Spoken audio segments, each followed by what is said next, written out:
Hi friends, నమస్తే. నేను మీ నాగేశ్వర్ దేవులపల్లి. మీరు చూస్తున్నారు tech with Nageshwar YouTube channel. Friends, ఈరోజు మన టాపిక్ ఏంటంటే, ప్రతి ఒక్కరూ కామెంట్ పెడుతున్నారు, అలాగే ఇన్స్టాగ్రామ్లో మెసేజ్ అనేది చేయడం జరుగుతుంది. వాచ్ టైం అనేది మాకు తగ్గుతుంది, ఎందుకు, దీని యొక్క రీజన్ ఏంటి అని చెప్పేసి అడగడం జరుగుతుంది. దీనికి సంబంధించిన పూర్తి క్లారిఫికేషన్ అనేది నేను మీకు ఈ వీడియోలో అందిస్తాను. అలాగే మొదటిసారిగా మీరు మన ఛానల్ని చూస్తున్నట్టయితే ప్రతి ఒక్కరూ ఈ వీడియోకి ఒక లైక్ చేయండి. అలాగే మన ఛానల్ని సబ్స్క్రైబ్ చేసుకొని పక్కన ఉన్నటువంటి బెల్ ఐకాన్ పైన ట్యాప్ చేసి ఆల్ అని సెలెక్ట్ చేసుకోండి. ఫస్ట్ ఆఫ్ ఆల్ మీరైతే వైటీ స్టూడియో యాప్ని ఓపెన్ చేసుకోండి. ఫ్రెండ్స్, ఇక్కడ నేను వైటీ స్టూడియో యాప్ అయితే ఓపెన్ చేసుకున్నాను. ఫ్రెండ్స్, మీ అందరికీ పేరు పేరున ధన్యవాదాలు. కేవలం 13 రోజుల్లోనే మన ఛానల్ 150 సబ్స్క్రైబర్స్ని రీచ్ అవ్వడం జరిగింది. అలాగే మన మెయిన్ ఛానల్ వచ్చేసి 32,000కి కూడా రీచ్ అవ్వడం జరిగింది. మీ అందరికీ పేరు పేరున ధన్యవాదాలు. ఇక్కడ చూడొచ్చు, నాకు ఇక్కడ వాచ్ టైం అని చెప్పేసి 215 గంటలు కనిపిస్తుంది. అయితే ఇక్కడ తగ్గుతుంది వాచ్ టైం అనేది, కంటిన్యూ అలాగే ఉండట్లేదు, పెరగాలి కానీ తగ్గుతుంది ఎందుకు అని చెప్పేసి అయితే నన్ను కామెంట్ చేస్తున్నారు. అదేవిధంగా మనకి ఇన్స్టాగ్రామ్లో మెసేజ్ అనేది కూడా చేయడం జరుగుతుంది. ఇది ఎందుకు ఈ విధంగా అవుతుంది అంటే నేను క్లియర్గా చెప్తాను, చూడండి.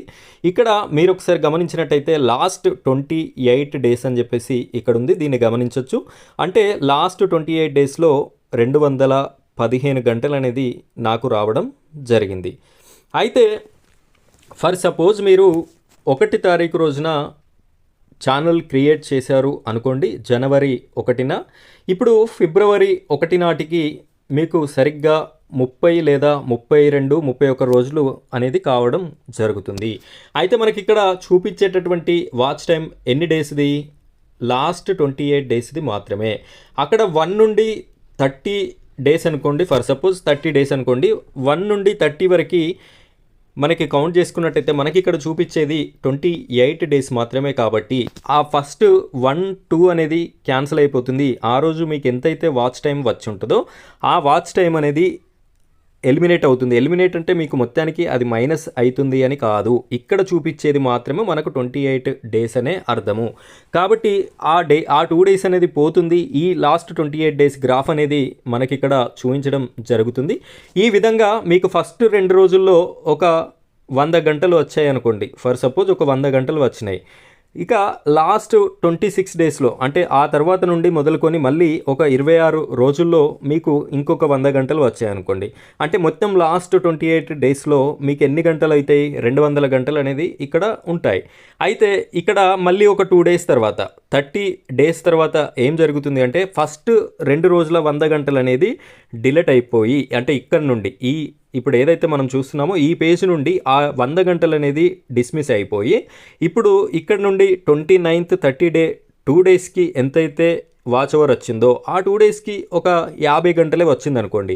అప్పుడు ఇక్కడ ఎంత అవుతుంది? మీకు 200 గంటలు ఉండాల్సిన చోట 150 గంటలు అనేది ఉండడం జరుగుతుంది. ఈ విధంగా ఇక్కడ వాచ్ టైం అనేది మీకు తగ్గినట్టు కనిపిస్తుంది. అయితే ఓవరాల్ వాచ్ టైం అనేది మీరు ఎక్కడ చూసుకోవాలి అంటే, దీనిపైన ఒకసారి క్లిక్ చేయండి, నేను మీకు చూపిస్తాను. ఇలా క్లిక్ చేసుకున్నట్టయితే మళ్ళీ ఇక్కడ వాచ్ టైం మీకు కనిపిస్తుంది. మళ్ళీ ఇక్కడ క్లిక్ చేయండి. ఇక్కడ క్లిక్ చేసినట్టయితే ఇక్కడ చూడండి ఆప్షన్స్ వచ్చినాయి. 7 డేస్ వాచ్ టైం కావాలా, 28 డేస్ వాచ్ టైం కావాలా, 90 డేస్ కావాలా, 365 డేస్ కావాలా, ఓన్లీ జనవరి, డిసెంబర్, ఈ విధంగా మీకు ఏది కావాలంటే అది మీరు చూసుకోవడానికి అవకాశం ఉంది. మీరు జస్ట్ 365 డేస్ మాత్రం పెట్టుకొని చూడండి. ఇక్కడ వాచ్ టైం వచ్చేసి నాకు 215. నేను రీసెంట్గా 1 తారీఖు రోజు స్టార్ట్ చేశాను కాబట్టి నాకేం చేంజ్ లేదు. కానీ మీరు ఇక్కడ 365 డేస్ పెట్టుకున్నట్టయితే మీకు ఈ 1 ఇయర్లో ఎంత వాచ్ అవర్ అయితే వచ్చిందో ఇక్కడ క్లియర్గా కనిపించడం. ఇక్కడ మీరు 3000 గంటలు అయినట్టయితే మీరు ఆఫ్ మానిటైజేషన్ అనేది చేసుకోవడానికి అర్హత ఉంటుంది. 4000 గంటలు అయినట్టయితే ఫుల్ మానిటైజేషన్ చేసుకోవడానికి అర్హత ఉంటుంది. ఇది వాచ్ టైంకి సంబంధించినటువంటి స్టోరీ. వాచ్ టైం అనేది తగ్గదు, మీకు వచ్చిన ప్రతి మినిట్ కూడా ఇక్కడ కౌంట్ అయి ఉంటుంది. లైఫ్ టైం 365 డేస్లో మీరు చూసుకోవాల్సి ఉంటుంది. ఇది ఫ్రెండ్స్ ఇవాల్టి వీడియో. ఇలాంటి మరిన్ని వీడియోస్ కోసం మన ఛానల్ని తప్పకుండా సబ్స్క్రైబ్ చేసుకోండి. Thank you friends, thank you very much.